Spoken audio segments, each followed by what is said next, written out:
Hello, welcome to the Israeli News. Today we're going to talk about the Israeli government flooding the tunnels in Gaza with seawater. And we have our boots on the ground, Sean Perkins, live from Israel. What time is it there right now?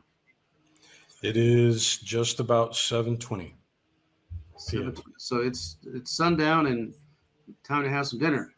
Yeah. Before you do anything else, hit the like and subscribe button for us so that more people will see this. Our goal is to use what we call citizen journalism to bring unfiltered news from around the world right now, Israel in particular, to you, the public, for your consumption. Sean has lived in Israel for at least 10 years, along with several other family members. They are committed to supporting Israel and people that are in need. We'll talk about that a little bit later. So, Sean, since we've spoken, there's been a truce, if you want to use that word. There has been more humanitarian aid and the release of hostages that are in, unfortunately, very bad condition. And frankly, it's too disturbing for me to even talk about. But I want to focus on this next phase where they're going to move south. They're going to continue to hammer Hamas strongholds. And this morning, I read that they are seriously putting in place pumps, gigantic pumps, to pump seawater into the tunnels to flush out, flood, drown whoever's in there. So the first thing that comes to mind is, hey, that's a great idea. You don't lose any troops. You don't have to bomb them, and they drown. Of course, it's a lot of tunnels, and it's going to take weeks and weeks. But the second part of that is my fear that there's still hostages underground. And I know they have intel that we do not know about, that they do not talk about, and that's for good reason. But there's a risk that some hostages might be in these places that are being flooded. Is that something that you worry about? And tell me kind of what your mindset is in that regard. Well, hi, David. First of all, thanks for having me, and good morning to you. As far as the intel, Israel is being very tight-lipped about what they know and how they approach the tunnel warfare. From what I understand, they're relying on both on-ground intelligence and intelligence from the air, and possibly other sources. I believe they're using drones, perhaps satellite, and then eyewitness, intelligence. So, as far as how to know if the hostages are in a particular tunnel before they flood it, I don't know the answer to that, and Israel is not saying. It is a concern of mine, but I don't think they would intentionally flood a tunnel knowing that the hostages were in a particular area, unless they thought it was advantageous for Hamas to take them, and because Hamas wants them as basically something to trade with, as a bargaining chip. So it is possible that Hamas, in their natural cruelty, that they could intentionally leave the hostages in a tunnel, which of course everybody hopes that doesn't happen. But I think Right. Israel is privy to knowledge that they're just not letting on to. That's the feeling I have from the research I've done. Well, I presume that with 100 hostages or so that have been released, that they've been debriefed, which is a nice way of interrogating someone that you're on the same side with. But I haven't read anywhere where the hostages have said anything about where they were being held to direct the IDF. And even if they knew, obviously they would just move them. But it's a starting place. Do you believe that they were blindfolded, or what do you believe about that? I think it's a very good possibility they were blindfolded. We already know that they were drugged up on upon their release. Uh, I can't remember the name of the drug. I think it was called clozapine or something. And it's an anti-anxiety drug, an SSRI. It's designed to make them calm and appear and feel happy, um, as part of the Hamas Do you know where I propaganda. could get some of that? Well, apparently Hamas has a lot of it, so they intentionally drugged the prisoners as part of their, I mean, the hostages as, when they had them as prisoners as part of their propaganda. Um, the hostages have been debriefed.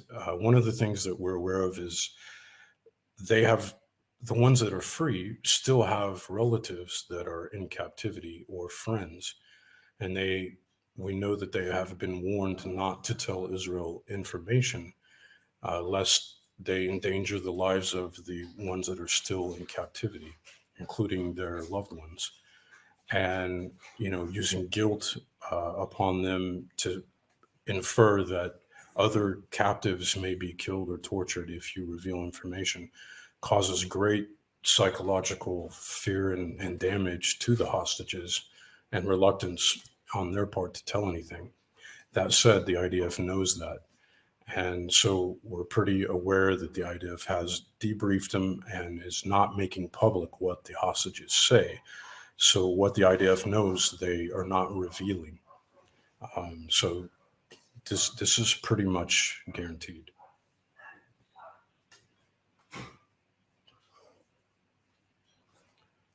I lost your audio, Dave. Let's go through some of the notes that you've prepared. For people that Okay. don't know, how do you pronounce Houthis? The Houthis. The Those are Houthis. Yemen.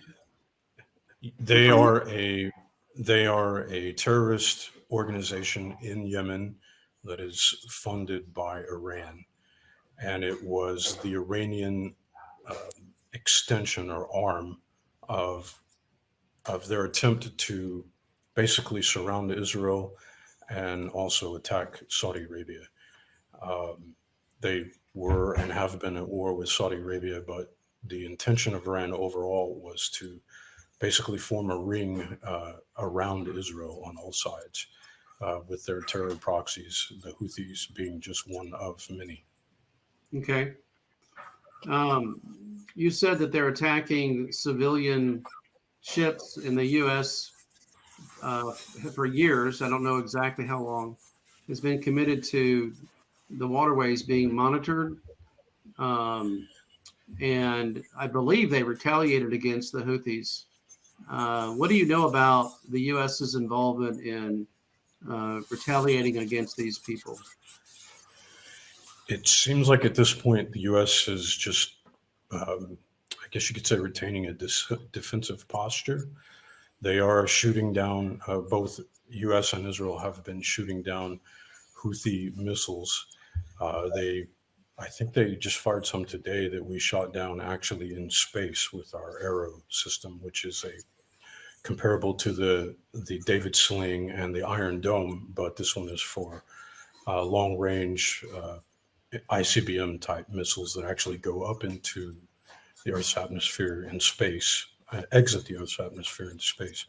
It was actually shot down in space on its way to Eilat. So Israel has shot some down, and America has shot some down. But to my knowledge, I don't think the U.S. has actually retaliated on their soil, except to simply shoot down their missiles and their drones. All right, I'm going to pivot for a minute to life in Israel. I'm sure a lot of people are curious about what it's like for you and your family to live there right now, go shopping, try to have some fun. And you told me that yesterday you went to Jerusalem for a meeting, and the meeting is 45 miles each way. And I know gas is really expensive over there, but what is life like not knowing whether these alert systems will go off in time for you to get your own shelter at any given moment. We have to believe that Hamas still has rockets, and I'm not sure they can fire them as far as you're at, or can they? Tell me how that works. Well, that's correct. We were in Jerusalem for a meeting, and by the way, gas hovers around $7 a gallon right now. It's been as high as 9.5 in the past. If you go by gallons, here it's sold by liters, but it works out to around $7 right now. As far as rockets, we've had over 10,500 rockets fired at us since October 7th, and quite a few just in the last 24 hours. Where I live in Beersheba, the rockets do reach us. Just yesterday and today, my wife and I had to go to the bomb shelter once today, once yesterday morning, and once the day before. So And where is three that times located? in Beersheba, pretty much south central Israel, roughly an hour and a half south of Jerusalem. And How far is so that the from rockets. where you live? Now I live in Beersheba, so um, that's where the rockets came. We could hear from our bomb shelter. We could hear the Iron Dome shooting them down just above our neighborhood, and there's quite a loud boom that happens when the Iron Dome rocket destroys the Hamas rocket, and then we have to remain in the shelter for about 10 minutes while the debris is falling, because it could be falling from 20,000 feet or so. So that's happened 3 times in the last few days just in Beersheba. And on pretty much everyone's phones in Israel, we receive alerts. The moment a rocket is launched, uh, we receive an alert if it's headed towards our area, wherever we are. And we can see on a map approximately how many rockets are fired. And I think they've fired over 50 just in the last 24 hours. But when you get on the road to go somewhere like Jerusalem, or even if you wanted to go to Tel Aviv, um, wherever, what's going through your mind? I mean, you could be driving, and next thing you know, you're in 1,000 pieces. Well, there actually is some video on the internet recently. I think it was in the earlier part of the war where a Hamas rocket fell on a highway in front of someone in Ashdod, which is just north of Gaza. It's about a 15-minute drive north of Gaza, and the rocket, thank God, exploded in front of them and it didn't injure anybody, which was a miracle, because one side of the highway was full of cars, the other side of the highway was less so, but it blew up right in front of some cars on the highway, and it was captured all on their dash cam. Excuse me, might have to edit this out. Sorry, allergies. So the uh, it is a reality that Israelis live with on a daily basis, and it's been so ever since Hamas took over the Gaza Strip uh, in 2007, and we've had rockets launched at us for many years. Uh, what it's like is most Israelis try to tune it out, and it's part of their daily life, so they don't fear it so much. They're pretty much used to it, which sounds hard to imagine, that somebody can become used to the idea of rockets falling on your home or your neighborhood or your highway. But it's just what Israelis have had to live with because of a radical Islamic terror group, uh, just a few miles to the south of us. So um, what we do in the case, if there's a siren that goes off when we're driving, is you're supposed to pull over, exit your vehicle, get down low to the ground, and stay between your car and, say, perhaps a wall, or get low in a ditch. And that's to protect you from shrapnel should a rocket land nearby. Your car hopefully will absorb any debris or shrapnel, and That's what you do when you're out in the open. If you're in a building or a mall or an apartment, usually there's a bomb shelter somewhere nearby. And that's something else that kind of comes second nature to Israelis is we kind of always know where the nearest bomb shelter is or some structure that we might need to use should we need to take shelter. Where does Prime Minister Netanyahu spend most of his time? Well, given the seriousness of the war, I don't know exactly. I know that he used to have a residence in Jerusalem, and he moved. As I understand, he's not at the same place he was before. Um, I've heard that some of the top brass generals and prime minister have spent some time in the South reviewing battle plans and invasion plans and things like this. But as far as where he spends most of his time, I would say it's probably in the Jerusalem area. Have you met him? No, I haven't. I would love to someday. It would be an honor. Does he have like Secret Service, the equivalent entourage, 15 SUVs and all that sort of stuff, or is it more low key than that? Absolutely. I've seen his motorcade a few times. It's pretty cool. It's just like, the motorcade of the U.S. president. Pardon me. You see the equivalent of the limo go by or SUVs and several, IDF special police. And there's always quite a bit of, military surrounding him. Thank God. So, yeah, he's very well protected, which we're thankful for. Well, I thank you for joining us. Our time is up for today.